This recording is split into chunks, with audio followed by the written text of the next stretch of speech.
বাংলাদেশ জামাতে ইসলামের একজন আমির ছিলেন। এই নারায়ণগঞ্জের গডফাদার খ্যাত একজন দুর্দর্শ লোক মহাসড়কের পাশে 72 ফুট লম্বা একটা ব্যানার টানিয়ে রেখেছিলেন। উনি সেই ব্যানারে লিখেছিলেন, অমুকের প্রবেশ নারায়ণগঞ্জে নিষিদ্ধ। আরেক ধাপ এগিয়ে তিনি জেলা প্রশাসক এবং জেলার পুলিশ সুপারের উপস্থিতিতে একটা সভায় বলে রেখেছিলেন, ডিসিএসপি সাহেব, আমার নামে খুনের একটি অগ্রিম মামলা দায়ের করে রাখেন। আমি অধ্যাপক গোলাম আজমকে খুন করতে চাই। আলহামদুলিল্লাহ, স্বৈরাচারী সরকারের জুলুমের শিকার হয়ে কারাগারে তিনি থাকা অবস্থায় দুনিয়া থেকে বিদায় নিয়েছেন, কিন্তু গডফাদারের সুযোগ হয় নাই সরাসরি তাকে খুন করার। এই অধ্যাপক গোলাম আজম সাহেবকেই তিনি নিষিদ্ধ ঘোষণা করেছিলেন নারায়ণগঞ্জের মাটিতে। যে ভাই নিষিদ্ধ ঘোষণা করেছিলেন, আজকে তিনি কোথায়? তিনি কি নারায়ণগঞ্জে আছেন? অহংকার ভালো জিনিস নয়।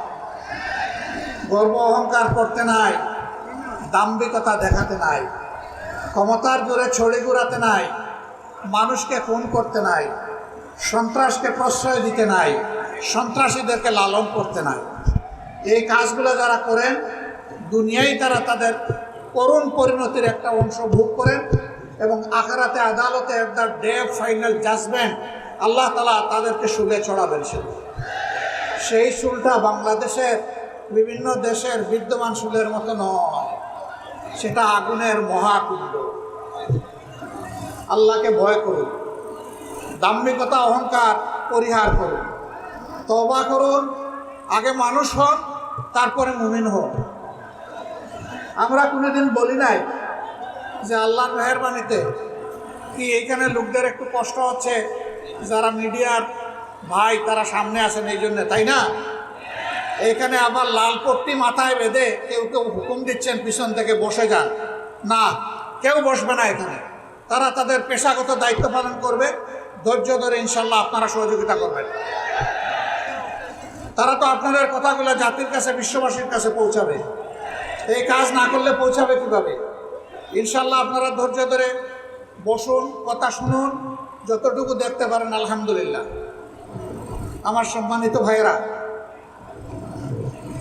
বাংলাদেশ আমাদের প্রিয় জনগণের প্রিয় বাংলাদেশ। এই বাংলাদেশে কে কোন ধর্মের, এই প্রশ্ন সম্পূর্ণ অবান্তর। 18 কোটি মানুষের দেশ একটা সাজানো ফুলের বাগান। ফুলের বাগানে এক জাতের গাছ দিয়ে ফুলের বাগান সাজানো হয় না। বাগানের মধ্যে বিভিন্ন জাতের গাছ থাকে। কোনো কোনো গাছে ফুল ফুটে, ওই ফুলটা দেখতেও সুন্দর, ঘ্রাণও তার চমৎকার। আবার কোনো কোনো বাগানে ফুল ফুটে কিন্তু ঘ্রাণটা অত চমৎকার না। আবার কোনো কোনো গাছের তার বৈশিষ্ট্য হলো ফুলও ফুটে না, ফুল যেটু ফুটে না, ফুলের কোনো ঘ্রাণও নাই, কিন্তু তার পাতাটা চমৎকার, এর নাম পাতাবাহার। এই 3 জাতের গাছ নিয়েই তো ফুলের বাগান। সুতরাং বাংলাদেশটা একটা ফুলের বাগান। আল্লাহ তাআলা যাদেরকে এখানে পয়দা করেছেন, মিলেমিশে তারা হবে এই বাগানের অধিবাসী। অতএব বাংলাদেশে যারা জন্মগ্রহণ করেছেন, তিনি যে ধর্মেরই হন না কেন, তিনি এই দেশের একজন বর্ধিত নাগরিক। বাংলাদেশের সংবিধান সকলকে সমান অধিকার দিয়েছে, সাংবিধানিক অধিকার। কিন্তু আশ্চর্যের বিষয়, কষ্টের বিষয়, 54টা বছর এই জাতিকে বিভিন্নভাবে ভাগ বিভক্ত, টুকরা টুকরা করে রাখা হয়েছে। এই কাজটা সুকৌশলে আওয়ামী লীগ করেছে। তারা প্রথমেই পার্বত্য এলাকার লোকদেরকে উস্কাই দিল। নেতা বললেন, বাংলাদেশে যারা বসবাস করে তাদের সকলের একমাত্র পরিচয় তারা বাঙালি। এখানে যারা থাকবেন বাঙালি হয়ে থাকতে হবে। পার্বত্য চট্টগ্রাম তার এই কথায় প্রতিবাদে গর্জন করলো, অস্থির হয়ে উঠল যে আমরা বাঙালি নই, আমরা পাহাড়ি। তিনি একটা বিভক্তি প্রথমেই টেনে দিলেন। সেই যে পার্বত্য চট্টগ্রাম অশান্ত হলো, আজ পর্যন্ত আর শান্তি ফিরে আসে না।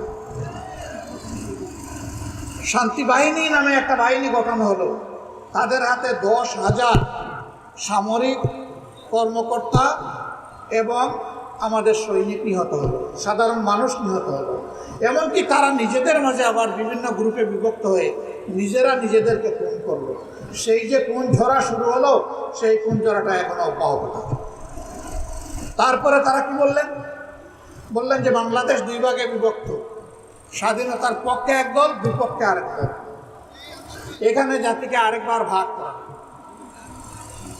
স্বাধীনতা যুদ্ধে যার যে ভূমিকা ছিল মানুষ এটার সাক্ষী, কিন্তু দেশটা স্বাধীন হওয়ার পরে কেউ কি জনসভা করে, রাস্তায় নেমে মিছিল করে, পত্রিকায় বিবৃতি দিয়ে, অথবা কোনো জায়গায় একটা বক্তব্য রেখে বলেছে যে আমরা বাংলাদেশের স্বাধীনতা মানি না? এমন কোনো দলের নাম আপনারা জানেন? এমন কোনো দল নাই। সবাই প্রিয় দেশের স্বাধীনতাকে মেনে নিয়েছে, স্বেচ্ছায় গ্রহণ করেছে, সানন্দে গ্রহণ করেছে, এবং সকলেই বাংলাদেশের স্বাধীনতার উন্নয়নের গর্বিত অংশীদার হতে চায়। কিন্তু যখন আপনি 2 ভাগে ভাগ করে, টুকরা টুকরা করে সমাজে হিংসার চাষ করবেন, প্রতিহিংসার সংস্কৃতি যখন আপনি গড়ে তুলবেন, তখন তো এই জাতি আর ঐক্যবদ্ধ হতে পারবে না। এবং একটা বিভক্ত জাতি কখনো বিশ্বে মর্যাদার সাথে মাথা তুলে দাঁড়াতে পারে না।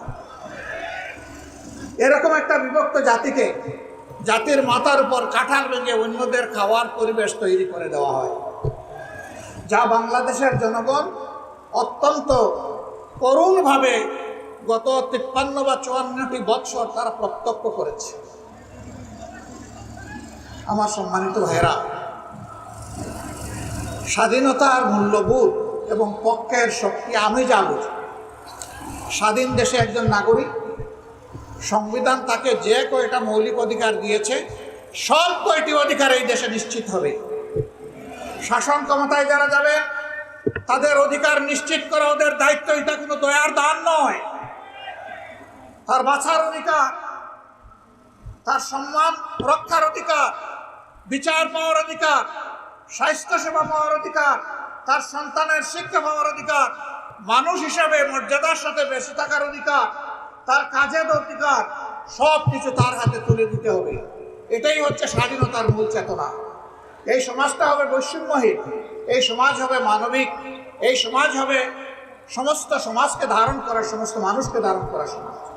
কিন্তু না, তারা তা করেননি। তারা সমস্ত প্রতিষ্ঠানকে ধ্বংস করেছিল।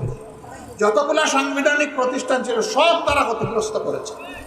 3টা মৌলিক সাংবিধানিক প্রতিষ্ঠান, একটি হচ্ছে আইন প্রণয়নকারী প্রতিষ্ঠান, যেটাকে আমরা পার্লামেন্ট বলি। দ্বিতীয়টা হচ্ছে নির্বাহী, এটাতে পুলিশ আছে, সিভিল ব্যুরোক্রেসি আছে, ফরেন ব্যুরোক্রেসি আছে, এই মিলিয়ে আমাদের নির্বাহী।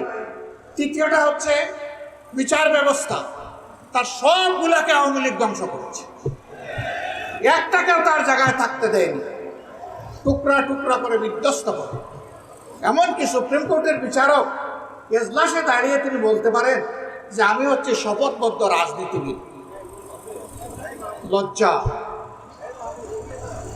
একজন বিচারক যখন শপথ নেন বিচারক হিসাবে, তখন তিনি বলেন যে আমি কারো প্রতি কোনো পক্ষ বিপক্ষ অবলম্বন করব না, আমি সম্পূর্ণ নিরপেক্ষ থাকব, কারো প্রতি আমি অনুকম্পা দেখাবো না, এবং কারো প্রতি আমি বিরাগ বাজন হব না। যার যেটা পাওনা বিচারের মাধ্যমে আইনের ভিত্তিতে সেটা পাবে। কিন্তু বিচারক যখন বলে আমি শপথবদ্ধ রাজনীতিবিদ, আমি অমুক দলকে অন্তরে ধারণ করি, তার পক্ষে কি আর সুবিচার বাংলাদেশের মানুষকে দেওয়া সম্ভব? হ্যাঁ, সেই বিচারকদের কেউ কেউ এদেশের নন্দিত গর্বিত মানুষগুলোকে ফাঁসির রায় দেওয়ার পরে টক শোতে গিয়ে বলতেন অমুককে আজকে ফাঁসি দিয়ে এসেছি, সাইদি সাহেবকে ফাঁসি দিয়ে এসেছি, মৌলানা নিজামীকে ফাঁসি দিয়ে এসেছি, আলী হাসান মুজাহিদকে ফাঁসি দিয়ে এসেছি, নাম ধরে ধরে বলতেন। তিনি একজন বিচারপতি, তিনি টক শোতে যাবেন কেন? তার তো রাজ্য হলো বিচারাঙ্গন, এর বাইরে তো তার কোনো বিচরণ হওয়ার কথা না। তিনি যদি রাজনীতি করতে চান তাহলে বিচারকের আসনে রিজাইন করে আসা উচিত। সেই রাজনীতিবিদদেরকে আমরা দেখলাম, বিচারক রাজনীতিবিদ, এই গত 5 তারিখের পরে তারা পালিয়ে গিয়ে অন্য দেশে আশ্রয় নিতে লাগলেন। তারা সিলেট সীমান্ত দিয়ে পার হওয়ার জন্য গিয়েছিলেন, কপাল মন্দ, তারা যেতে পারেন নাই। জনতার জালে তারা আটকা পড়ে গেছে। জনতা তাকে জঙ্গলের মধ্যে আবিষ্কার করলো, জিজ্ঞেস করলো, জনাব আপনার নাম? তিনি বললেন, আমার নাম শামসুদ্দিন চৌধুরী। তারা বলল, আপনি কি কালুমানি? তিনি বললেন যে আমি সেই বিচারক। আপনি এখন কোথায় আছেন? বলে যে সম্ভবত আমি ভারতে আছি। বলে, না গো শোনা, আপনি বাংলাদেশের জালে ধরা পড়ে গেছেন। তখন তিনি কলাপাতার উপর শুয়েছিলেন। হায় রে কপাল, আপনাকে এই জঙ্গলে কলাপাতায় শুইতে হবে কেন? এই কারণে তার অপকর্ম ছিল আকাশচুম্বী। এই জন্য সাহসের সাথে বাংলাদেশে থাকার সাহস তিনি করেন। পালানোর পথ খুঁজেছিলেন, সেই পথ ধরতে গিয়ে তিনি আটকা পড়ে গেছেন। এরকম অনেকে পালিয়েছে। তারা পালিয়ে যাওয়ার পরে জনগণ ধারণা করেছিল এরা 15.5 বছর আমাদেরকে বড় জ্বালাতন করেছে, এখন তারা পালিয়ে গেছে, আমরা এখন স্বস্তির নিঃশ্বাস ফেলতে পারবো। কিন্তু না, তারা পালিয়ে গিয়েও দেশকে অস্থির করার জন্য মাঝে মধ্যে উস্কানিমূলক কর্মকাণ্ড করে থাকে।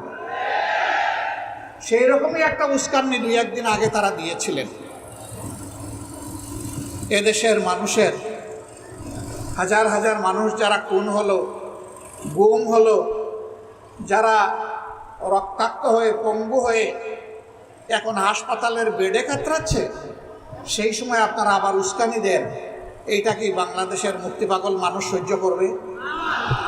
সুতরাং উস্কানির কারণে যত পরিবেশ সৃষ্টি হবে তার সমুদয় দায় উস্কানিদাতাদেরকেই নিতে হবে।